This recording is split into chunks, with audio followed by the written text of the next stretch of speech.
हृदय में आह्लाद भी है पर भय भी है कि सूर्य के सामने दीपक जलेगा कैसे। अद्भुत बात यह है कि दो तरफ व्यासपीठ लगी, एक तरफ पूज्य बापू की व्यासपीठ है, दूसरी तरफ सनातनी आचार्य लौकिक मुनि की व्यासपीठ है। दो व्यासपीठ के बीच में हम फंसे हैं, पर सबसे ज्यादा सुरक्षित आज हम हैं, क्योंकि हम मध्य में, एक तरफ वयोवृद्ध, दूसरी तरफ भी वयोवृद्ध, पर थोड़ा बापू से दूसरी उम्र के, पर हमारे लिए दोनों वयोवृद्ध हैं। और हमने सुना है जिसकी बाहें को महात्मा पकड़ लेते हैं परमात्मा छोड़ता नहीं उसे। और इतना ही नहीं, एक दूसरी तरफ एक ऐसा भारत का व्यक्तित्व विराजमान है जिन्होंने हमको भी दो बार आपकी अदालत में फंसाया, बुलाया प्रेम पूर्वक भी, बहुत खट्टी मीठी बातें हुई और हमारे अंदर के उबाल को उन्होंने उबालने की बहुत कोशिश की, परंतु हमने जीवन में बहुत कुछ सीखा कि सरलता के साथ भी जीवन को जिया जा सकता, बिना शोर मचाए भी शांति पाई जा सकती है। वो यदि हमने सीखा है तो हमारे अति प्रिय श्री रजत शर्मा जी के द्वारा हमने वो चीज सीखी है, आज वो भी है। दूसरी सौभाग्य ये है कि पूज्य बापू एक ऐसे महापुरुष हैं जिनके सामने बहुत कुछ कहना। हम तो सनातन की चर्चा के लिए पद यात्रा करते या जो भी है तमाशे हैं, करने पड़ते हैं, ढोल मजीरा बजवाने पड़ते हैं, पद यात्रा करके भी करना पड़ता है। भाई मदारी आता है, जब तक वो डमरू ना बजाए दर्शक ही नहीं आते हैं, तो हमको ये तमाशे करने पड़ते हैं। पर असली काम तो आज हुआ है। बापू ने बिना कुछ कहे वो करवा दिया, वो अपने मन से बोल भी गए। वो बात सही है कि इस देश में जन्म लेने वाला व्यक्ति कोई भी तनातनी नहीं है, सब सनातनी है, ये बात सही है। उसी बात की पुष्टि आज पूज्य आचार्य लौकिक मुनि जी ने कही है। अद्भुत बात यह है कि हम एक बार तलगा जड़ा भी गए अपने जीवन में, पूज्य बापू की जन्मभूमि भी गए, बापू के बापू का भी सानिध्य हमने, जो अदृश्य रूप में चैतन्य रूप में सदैव बापू के साथ रहते हैं, उस छाया और चेतना को भी महसूस किया। क्योंकि दास का जीवन भी एक गुरु के कारण है, और जिसको भी सच्चा और अच्छा गुरु मिल जाता वो रंक को भी राजा बना देते हैं।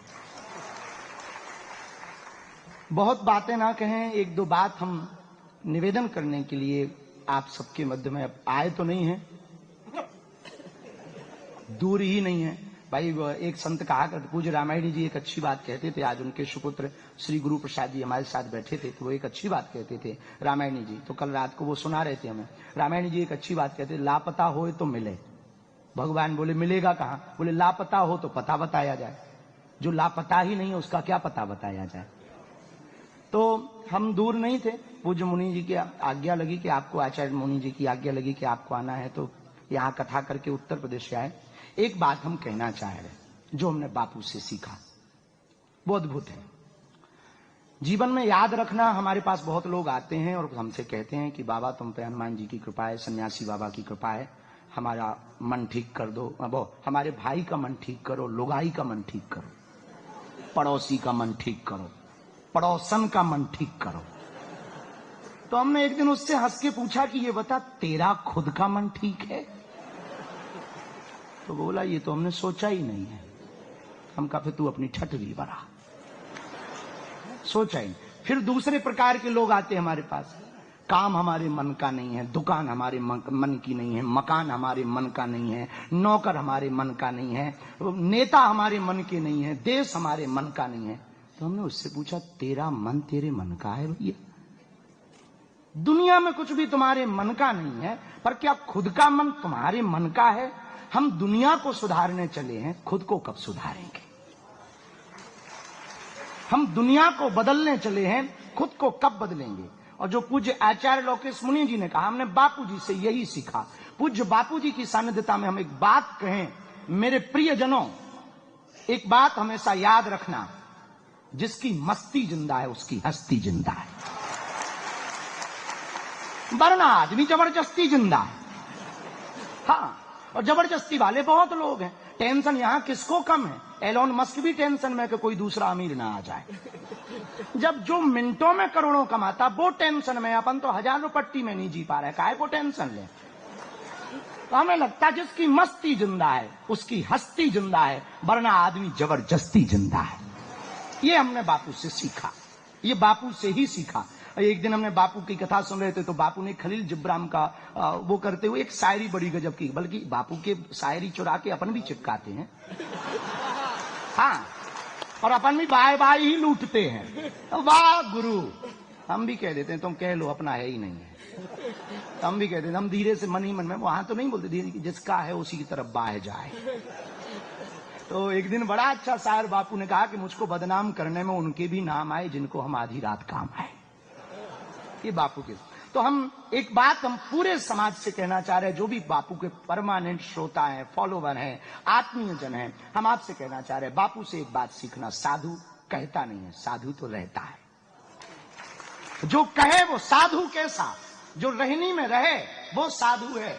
जीने का नाम ही जिंदगी है, कहने का नाम जिंदगी नहीं है। कहता तो गूगल भी है, कहता तो गूगल भी है, और आजकल तो AI GPT आ गई है, उससे 2 क्वेश्चन पूछो वो 10 उत्तर देता है, मानो बागेश्वर बाबा का 2 कॉपी हो। खैर ऐसा तुलना नहीं करनी चाहिए, हमारी औकात नहीं है उसके लायक, पर अब क्या करें, अब बड़ी मंच मिला है, बापू मिले हैं तो बोलने में ही सकुचाना नहीं चाहिए। हम पहले सकुचाते थे तो एक दिन हमको मलुकपीठ वाले महाराज जी ने एक बहुत अच्छी बात कही, बोले बेटा तुम संकोच छोड़ो, जब बड़ों के सामने खुलोगे ना तभी खिलोगे। बड़ों के सामने खुलोगे तभी खिलोगे। हमें लगता है कि नादानी नहीं करनी चाहिए, पर कुछ कुछ हो भी जाए तो क्षमा करने का उनके अंदर सामर्थ्यता होती। बड़े तब तो बड़े होते, जो क्षमा करे वो बड़े। तो मेरे प्रियजनों, हम प्रार्थना करें जितने भी पूज्य बापू के जितने भी श्रोता हैं, परमानेंट श्रोता, हमें देखो साधु तो हमेशा आचार्य रजनी सोसो एक बहुत अच्छी बात कहते हैं कि साधु उपदेश देता है, राजा आदेश देता है। तो साधु उपदेश देता, तो बापू तो उपदेश दे रहे, पर हम सबकी ये जिम्मेवारी है, नैतिक जिम्मेवारी, राम कथा सुने नहीं, राम कथा जिए। और आप राम कथा सुनकर के राम कथा जी ना पाए तो ना राम कथा सुन पाए ना राम के हो पाए, हमें लगता है हराम के हो पाओगे, राम के ना हो पाओगे। खैर हराम में भी राम है, बुरा ना मान जाना कि कल के दिन कोई कंट्रोवर्सी कर दे, और कर भी दे तो ठटरी बराए, हमें कौन सा उसके घर थाली खाने जाना है भैया, बुलाएगा ही नहीं, हमारा वीडियो ही नहीं देखेगा, अनफॉलो कर ले, ठटरी बरा।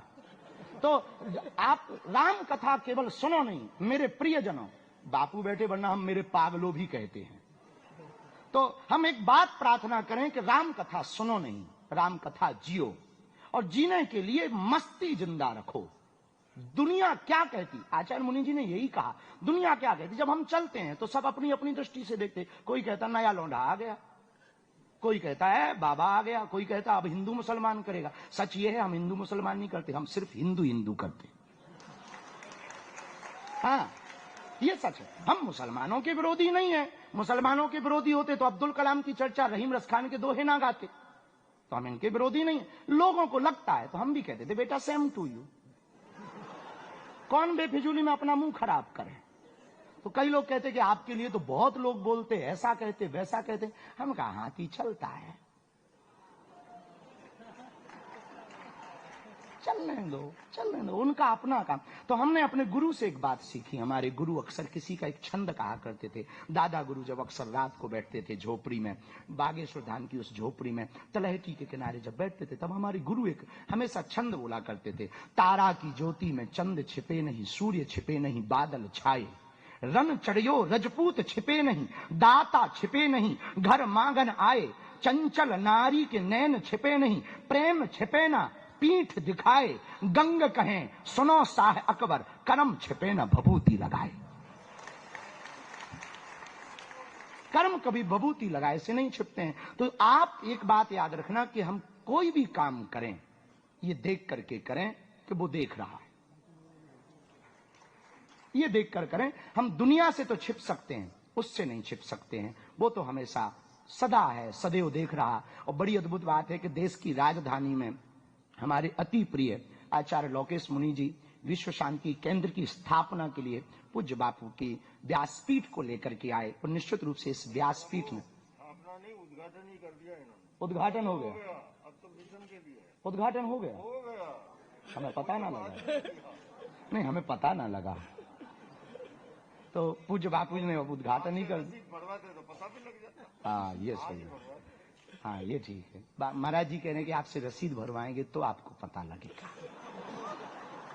अब सच ये बात है कि हमारा बाल्यकाल ही भिक्षा मांग के शुरू हुआ। अब अभी तो मांग ही रहे हैं अस्पताल के लिए। तो ठीक है, आप हमारी काटना, हम आपकी काट देंगे। आप विश्व शांति केंद्र की हमसे कटवा लो, हम कैंसर हॉस्पिटल की अपनी कटवा लेंगे, हिसाब बराबर। मेरे कपड़ा में जेब नहीं है, इनके जब्बे में 2-2 जेब है। कसम खा के कह रहे 1 रुपया नहीं, जेब जरूर है, रुपया एक नहीं है। जो है वो पोटली में, वो पोटली हम साथ लेके नहीं आए क्योंकि बापू की पोटली थी तो हमने अपनी बारी धर ली।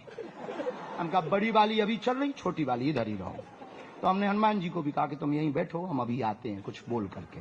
तो हमारी पोटली में है, लेकिन वो बगल में है आपके, तो ले लेना, हम आपके हैं। बहुत अद्भुत हैं, बहुत सरल हैं। तो हम तो क्या कह दें, बस अंत में यही कहेंगे कि जितने भी पूज्य बापू के श्रोता हैं, राम कथा को जियो, राम कथा में जियो, राम कथा के लिए जियो, क्योंकि जीना भी राम के लिए है और राम को ही जीना है, राम के लिए ही जीना है, राम से ही जीना है। इसी के साथ अपनी वाणी को विराम हम अब फिर कह दें, अतिशयोक्ति तो नहीं होगी पर कह देना चाहिए। हम कहते हैं जैसे एक वो ब्रह्मांड का नियम है कि नेचर में कुछ भी फेंको वो डबल करके देता है, ये नेचर का सिद्धांत है। तो हम बापू फिर से चरणों में कह रहे, इस बार 15 फरवरी को 300 बेटियों का दीकरी की लगन है, तो तमें આવી જાઓ, सादर आमंत्रण है। 300 दीकरी लगन है, गरीब दीकरी है, बहुत गरीब है, और 100 आदिवासी बेटियां हैं जिनके माता पिता नहीं है। तो हमारे क्षेत्र में बहुत आदिवासी परिवार है, धर्मांतरण को लेकर के वहां बहुत चलता, तो वो बेटियों को बेच देते हैं। तो इस साल 7वां साल है, हमने पूरे परिवार ने मिलकर, बागेश्वर परिवार ने कहा कि आप बेटियों को बेचो नहीं, कहीं मत करो, उनका कन्या विवाह का पूरा खर्चा बागेश्वर परिवार उठाएगा। तो आमंत्रण है, बस इतना ही कह के हम अपनी वाणी को विराम। सबके हृदय में राम जी बैठे और सब राममय बैठे, सबको प्रणाम हम कर रहे। बागेश्वर धाम की, सत्य सनातन धर्म की, गुरु और चेला की, पूज्य बापू जी के मेला की, कलका जरडा धाम की, पूज्य बापू जी के बापू जी की। हर हर महा